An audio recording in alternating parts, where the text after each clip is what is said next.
हाँ जी बेटे, आज जो मैं आपको करवाने जा रही हूँ क्लास 10th ट्रिग्नोमेट्री की ना बेटे एमसीक्यू आया हुआ है। बहुत ट्रिकी सा एमसीक्यू है बेटे।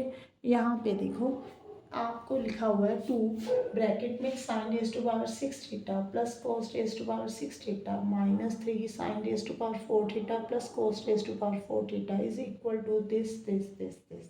ऑप्शन दिए हुए हैं बेटे, ये किसके इक्वल है? देखो एमसीक्यू में क्वेश्चन आया हुआ है। अगर आप इसको सॉल्व करोगे प्रॉपर, है ना, उसमें तो बहुत टाइम लगेगा।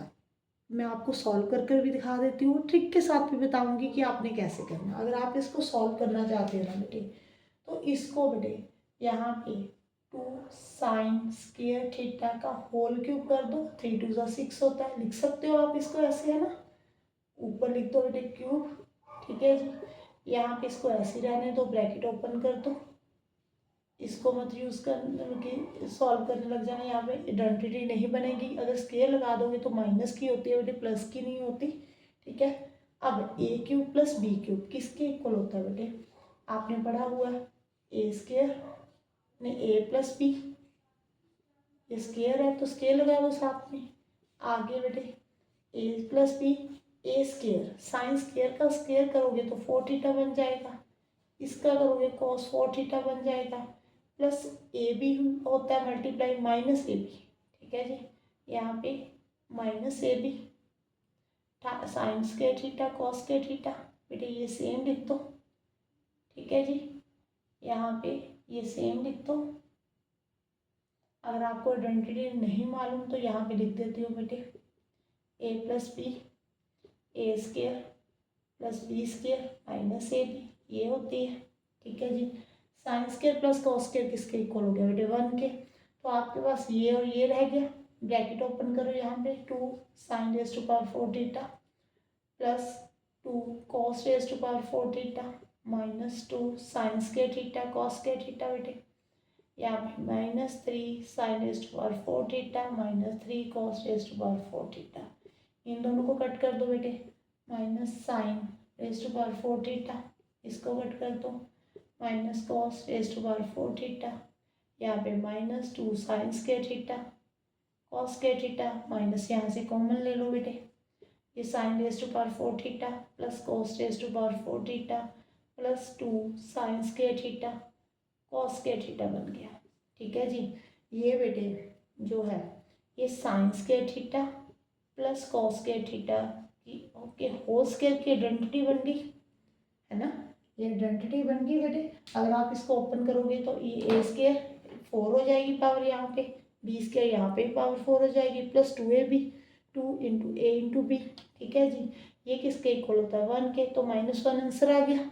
देखो बेटे ये तो लॉन्ग मेथड है, इसको पूरा सॉल्व करने पे -1 आंसर आ रहा है। अगर आपको एमसीक्यू की फॉर्म में क्वेश्चन आ रहा है ना, तो आपने ऐसे नहीं करना। वो मैं शॉर्ट ट्रिक बता देती हूँ बेटे, ठीक है जी।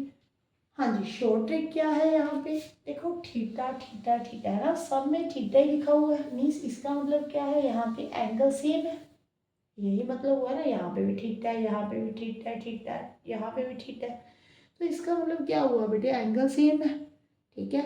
एंगल सेम मीन्स आप हिट एंड ट्रायल मेथड के साथ करो बेटे।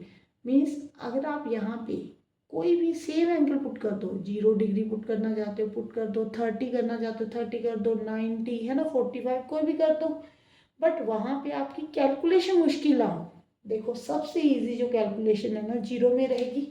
अगर आप यहाँ पे 2 साइन रेज टू पावर 6 0 लिखते हो, यहाँ पे cos raise to power 6 0 minus 3 sine raise to power 4 यहाँ पे 0 लिखोगे बेटे, थीटा के प्लेस पे 0 लिखना, ठीक है।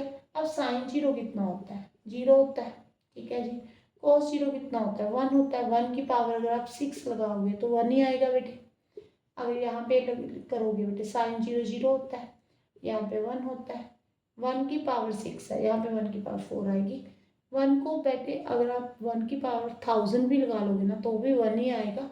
2 इंटू 1 कितना हो गया? 1 नहीं 2, 3 इंटू 1 कितना हो गया? 3, -1 आंसर आ गया देखो, ठीक है। अगर आप यहाँ पे 30 लिखोगे ना बेटे तो भी -1 आएगा, बट वहाँ पे कैलकुलेशन मुश्किल हो जाएगी, ठीक है जी।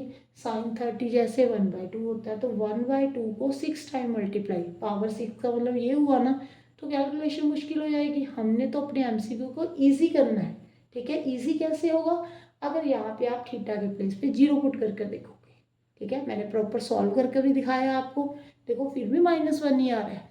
अगर मैं 0 पुट कर रही हूँ तो भी -1 आ रहा है। अगर मैं यहाँ पे 30 पुट कर दूँ, 90 कर दूँ तो भी -1 ही आएगा। वो इसलिए नहीं करना कि हमारी कैलकुलेशन मुश्किल हो जाएगी बेटे। ईजी से ईजी कैलकुलेशन हमें कैसे मिलेगी, 0 डिग्री एंगल पुट करने पे, ठीक है जी। अगर वीडियो अच्छी लगे तो वीडियो को लाइक करना, वीडियो चैनल को सब्सक्राइब जरूर कर देना। Thank you for watching.